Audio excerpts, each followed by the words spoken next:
Hello everyone. I've said it before and I'm going to say it again without any fear or favor that EFCC is a willing tool of oppression.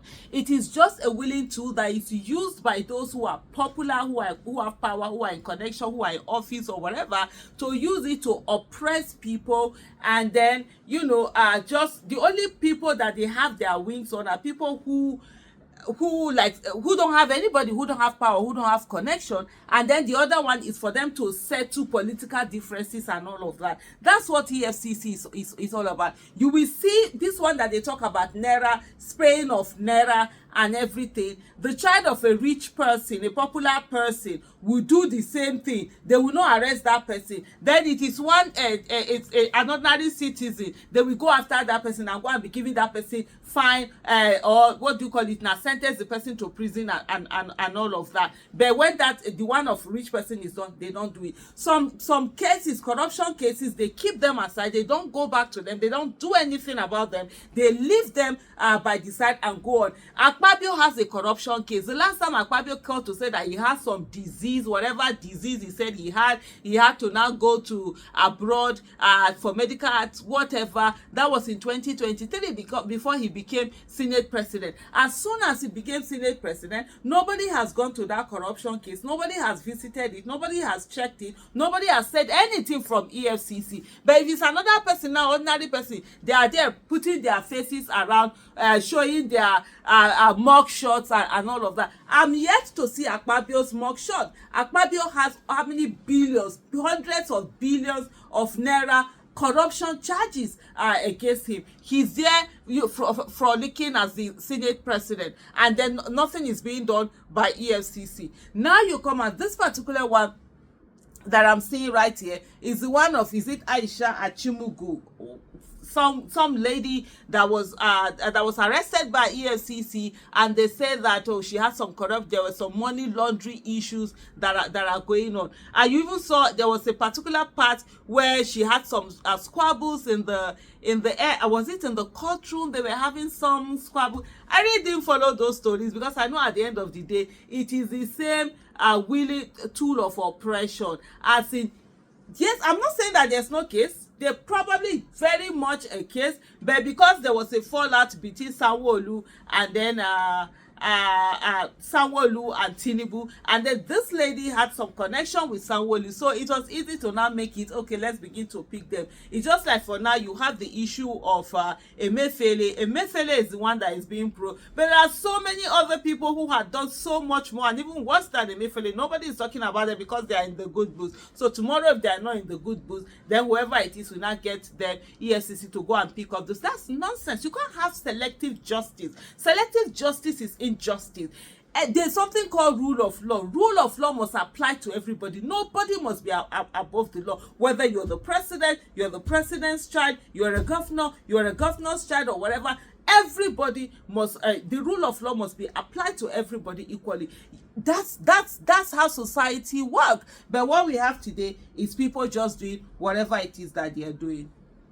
Hello everyone. I had to cut off the video I was doing because there was a call that was coming in that I had to take, that call. Like I was saying, so EFCC has turned itself into this willing tool of oppression. I saw this report where it said that exclusive negotiations underway to end probe of Sanwo-Olu's wanted ally Aisha Achimugu after Lagos governor's meeting with Tinubu. So Lagos State governor and Tinubu have been having their beef and all of that. So everyone around Sanwo-Olu was sort of like being punished. And when they pick up this lady, a lot of people had said, all of these things, that it was because of the fight that was going on. So we've gotten into a place whereby people are doing corruption. EFCC does nothing until when they have a political fallout with some of bigger wigs, and then they will now use it as a tool. That's absolute nonsense. The whole EFCC thing is corrupt, and if this is how they are going to continue, then it's time to just scrap it and put it down. Otherwise, we need to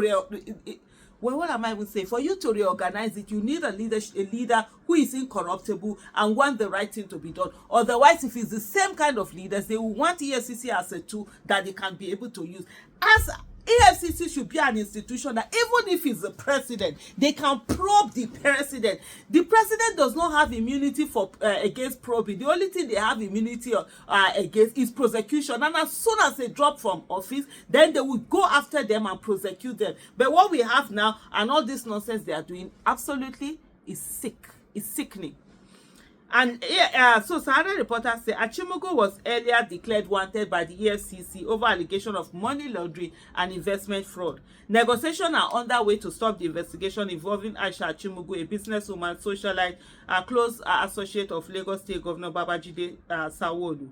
Achimugu was earlier declared wanted by the EFCC over allegation of money laundering. I've said that before. The development follows a meeting on Sunday between Governor Sanwo-Olu, Bola Tinubu, and delegation from the Lagos Governors Advisory Council, led by its chairman, Alhaji Tajuddin Olusi, who reportedly pleaded on behalf of the governor. On another note, actually, I saw that whole the GAC when they were literally, and this is not me being disrespectful to old age, but I think old age should be respecting itself.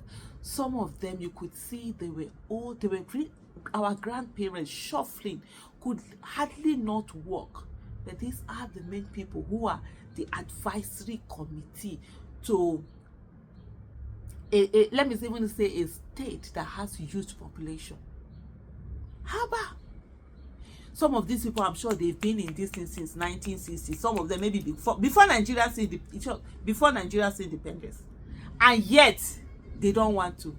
Another call is coming in again. Sorry about this. Oh my goodness, I'm so sorry. This is a call that I really had to take. You know, I had to take the call. Like my husband would say, okay, that's your guy calling. Your principal is calling. I had to just take the call. I'm sorry, please, apologies. I'm trying to go back now. So this is what they are now doing. So like what is on ground is that now the whole of that whole probe and whatever prosecution is going to stop, and we have a lot of cases, you know, like that. And so this is not what EFCC was supposed to do. EFCC was supposed to fight corruption, but now EFCC is being more corrupt than the corruption that is supposed to fight. If it's not going to fight corruption, if you're just going to be there as a tool of oppression, then you might as well round up yourself and go and sit down one corner and let things be. We cannot continue to have this kind of thing where people will do some crazy things, steal, loot, you know, money laundering, do all sorts of criminal things, and then they'll just go and join one party, or they will not be slaves to one political bigwig or whatever, and they get away with it. And then you are coming at his children that you are going to school to go and now be arresting children and putting their names on the internet that they are fraudsters and criminals, putting their faces out there. Meanwhile, the real criminals are there. The real criminals are just doing the things that they're doing without you actually going after them.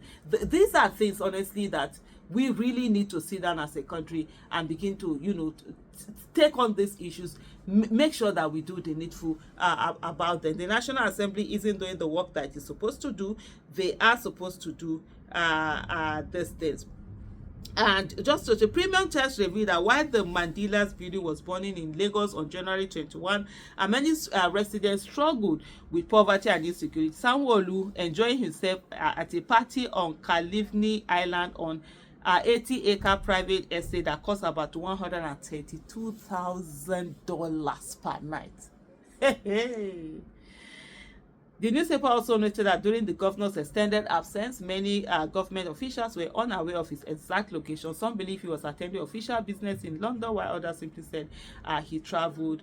This was during the birthday. You saw that celebrated birthday, 50th birthday that this lady celebrated. It was something, some ostentatious kind of thing. That was the first time I even heard of that person's name. I've never heard of the lady's name before, and there was all rumors that, oh, she was Sanwo-Olu's associate. Sanwo-Olu was the one, this, that. For me, I really don't focus on rumor. I focus on governance. But you know, according to a report, the organizers rented Kalivni Island for 7 days at a total cost of approximately $924,000, not including additional expenses. That's to tell you the kind of things that we are dealing with. At the end of the day, you know, the EFCC, when there was a fallout between Tinubu and this, the EFCC case came after this particular lady, and now they're saying they are working on just forgetting about the case now that they are settled. Really, really, really.